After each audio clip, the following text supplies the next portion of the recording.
danga nekk commerçant homme d'affaires wala entrepreneur te nga gis ni ñàkk dégg anglais gàllankoor la ci sa liggéey kaay ma déy la centre d'apprentissage pratique de la langue anglaise ñu koy wax CAPLA nekk fii si Thiès indi na la lu bees tàq muy jàngal la anglais jaarale ko ci wolof rawatina pour yow mi nga xam ne masoo jàng l'école kon yow mi jàpp ne dégg anglais lu mënta ñàkk la ci say activités professionnelles occasion gi ni buñ la indil ngir nga mën a làkk anglais cours yi mën nga koo def en ligne wala nga ñëw jàkkaarloo ak jàngalekat yi bu la gënalee jàng anglais si wolof lu mën a nekk la fii si CAPLA ndax ki ko jiite am na certification bu ñu ko joxee ca États-Unis ngir jëmmal xarañteefam si wàllu jàngale CAPLA ñoo ngi fii ci cité Malick Sy ginnaaw hôtel Massa Massa mën nga ñëw woo ci 77 447 45 61 77 447 45 61 avec CAPLA, donnez de nouvelles sources à vos projets. Amis téléspectateurs, bonjour et bienvenue dans votre rendez-vous avec l'information que nous démarrons aujourd'hui. Avec cette info fait divers à Dias, un bébé de sexe féminin meurt après avoir été découvert dans une mosquée. Les explications de la maman. Un bébé de sexe féminin a été découvert dans une mosquée du quartier Ndeng de Dias mardi 17 décembre vers 20h. L'enfant dont le cordon ombilical n'était pas encore totalement coupé a été abandonné sur place. Des enfants qui passaient là ont été attirés par des cris. Ils ont alerté le voisinage qui prend d'assaut le lieu de culte et informe la brigade de gendarmerie de la localité. En compagnie de l'infirmier chef de poste et de la sage-femme de la structure sanitaire locale, les forces de l'ordre se déploient à ladite mosquée, rapporte l'observateur qui relaie cette affaire. À la suite des constats d'usage, le nouveau-né est acheminé au poste de santé de la commune, mais il va rendre l'âme quelques instants après son arrivée dans la structure sanitaire. L'enquête a permis d'identifier rapidement l'auteur du forfait. Il s'agit de la mère de l'enfant, une jeune dame nommée Astou John, 32 ans et célibataire, qui a accouché sans assistance dans sa chambre au domicile familial. Arrêtée, cette vendeuse d'eau au marché central de Dias a reconnu les faits.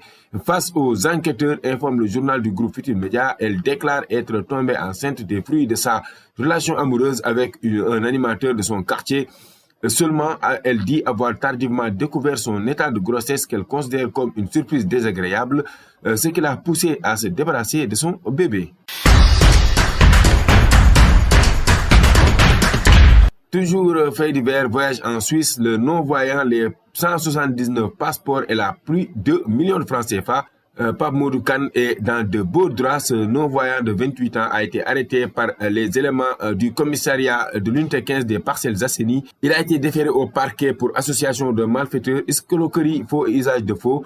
Libération qui donne l'information dans son édition de ce jeudi 19 décembre précise que le mis en cause a fait miroiter des candidats à l'immigration la possibilité de voyager en Suisse. Pour mieux faire ses victimes présumées, souligne le journal, il leur a fait croire qu'il a décroché des contrats de travail d'une société nommée Dada Drilling and Construction DDC. Pour être éligible, chaque candidat devait lui mettre 1 100 000 francs et son passeport, les 100 000 francs qui costaient les frais de dossier. Libération rapporte que les 179 passeports retrouvés chez lui par la police et les plus de 30 millions en plusieurs versements lui ont été remis. La liste est loin d'être exhaustive, souligne le journal.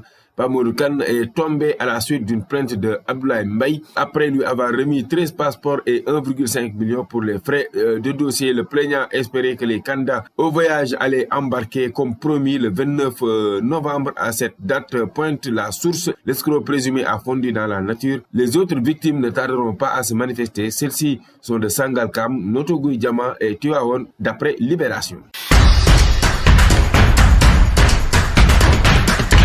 Et puis en politique, Gambie, Ousmane Sonko chez Adama Barrow, le premier ministre Ousmane Sonko sera en visite en Gambie, c'est vendredi 19 et samedi 20 décembre. Sur place, le chef du gouvernement co-présidera avec le vice-président gambien deux événements. Le premier est la réunion de la commission consultative conjointe chargée du suivi de la coopération entre les deux pays voisins. Celle-ci ne s'est pas tenue depuis 2011, souligne-t-on dans le communiqué du Conseil des ministres de ce mercredi, source d'information. Le second événement complète le texte, c'est la cérémonie d'ouverture de la deuxième édition du Forum économique, commercial et d'investissement sénégalo-gambien.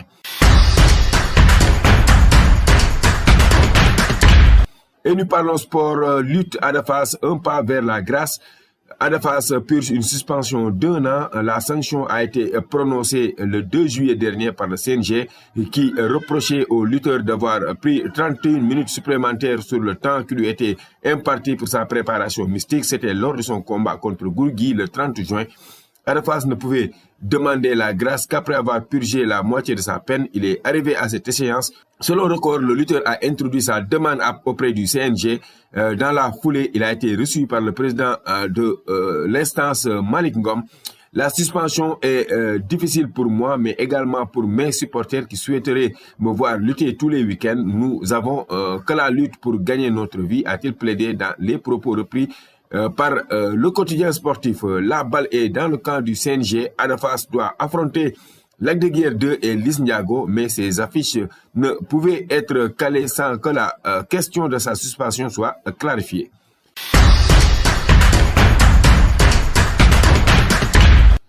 Et nous parlons football. Le Real Madrid sacré en Coupe intercontinentale. La puissance offensive de l'équipe est un facteur différentiel. Depuis le 9 novembre dernier, face à Osasuna, le Real Madrid n'avait pas aligné conjointement Vinicius Junior, Mbappé et Rodrigo. Les trois attaquants, tous blessés à un certain moment de ce laps de temps, ont chacun été buteurs lors de ce match, même si l'adversité n'a pas été plus coriace et qu'il conviendra de confirmer ce dimanche face à Séville.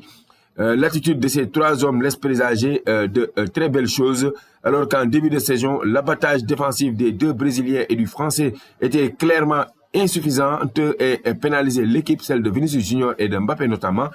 Face à Pachuca, chacun d'entre eux a tiré dans la même corde. Il s'agit donc d'une progression notable par rapport à ce qui avait été vu précédemment et elle ne demande qu'à être confirmée. Offensivement, le trio d'attaque a marqué la différence. Dès que Pachuca a commencé à reculer, l'attaque madrilène a pu bénéficier de ce protagonisme et a été dangereuse à chaque incursion dans la défense adverse. Mbappé confirme les bonnes sensations entrevues à Bergame. Vinicius Junior dégage une sensation de puissance très rare dans le football actuel et quant à Rodrigo, il a fait preuve de la même audace qu'à Vallecas en frappant depuis l'extérieur de la surface et une nouvelle fois, il a été récompensé par un magnifique but. Les trois offensives paraissent moins crispées et plus naturelles dans leur interaction sur le terrain. Vinicius Junior et Kylian Mbappé ne se sont pas marchés dessus et les trois joueurs ont actuellement bien occupé l'espace de terrain. Mbappé est resté dans la zone axiale et a souvent proposé une solution de passe à ses coéquipiers et a dégagé une belle assurance à chaque prise de balle. Voilà, mesdames et messieurs, la fin de ce rendez-vous avec l'information. Nous vous donnons rendez-vous demain, Inch'Allah, pour d'autres infos. D'ici là, portez-vous bien. Au revoir.